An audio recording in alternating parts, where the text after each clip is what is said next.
Olá, nós somos a dupla Aricelso e Fernando, e no Morfologia em 5 minutos falaremos hoje sobre o grau de adjetivo.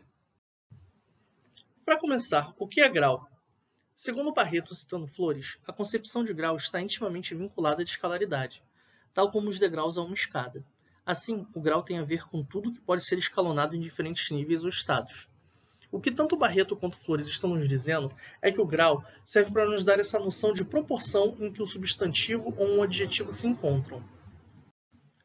Para exemplificar, trouxemos a frase: a sobremesa é doce.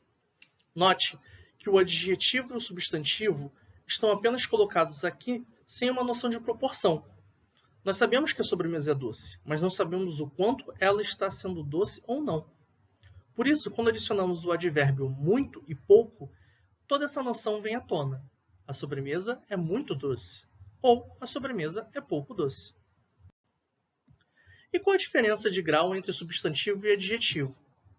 Citando Yuri, Segala e Almeida, os adjetivos, assim como os substantivos, flexionam-se em gênero, número e grau, sendo que, em relação aos substantivos, a flexão de grau se manifesta como aumentativo e diminutivo, e quanto aos adjetivos, como comparativo e superlativo.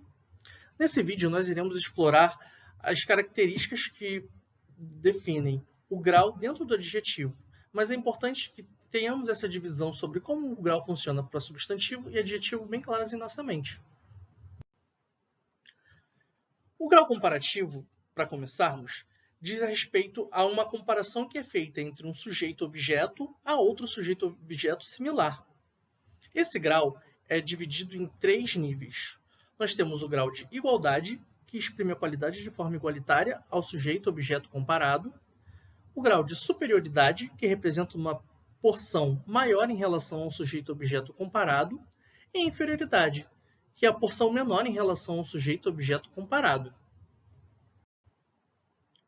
Nos exemplos, nós trouxemos: o livro é tão interessante quanto o filme. O livro é mais interessante que o filme. O livro é menos interessante que o filme. Note que nos 3 exemplos, nós conseguimos colocar esse grau de comparação entre um objeto e um outro similar. E em todos eles nós percebemos exatamente a proporção que um está para outro. Agora falaremos sobre o grau superlativo. O grau superlativo existe para que nós possamos definir exatamente um substantivo a uma característica específica. O grau superlativo ele é dividido entre relativo e absoluto. No relativo, atribuímos ao sujeito-objeto uma qualidade no grau máximo em relação a um conjunto. Por exemplo, superioridade, ou A é mais D, e inferioridade, ou A é menos D. Este perfume é o mais caro dos meus produtos. Este perfume é o menos procurado pelos clientes. Note que nos 2 exemplos, o objeto está sendo sempre colocado em proporção com um grupo de outros objetos do mesmo tipo.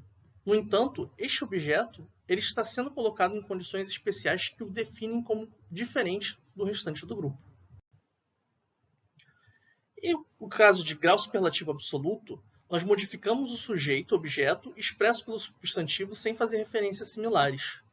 Nós temos o sintético, que é construído com os sufixos íssimo, érrimo e imo, e o analítico, que é formado com advérbios como muito e bastante. Esta comida é riquíssima em proteína. Essa história é muito interessante. Note que nos 2 casos, nós estamos citando a proporção do objeto sem exatamente colocar ele em xeque em relação a todo um grupo de coisas similares. Nós apenas destacamos quais são as propriedades particulares em que esse objeto possui, de uma forma alterando o sufixo final ou apenas colocando um advérbio de proporção. Espero que todos tenham gostado e até mais!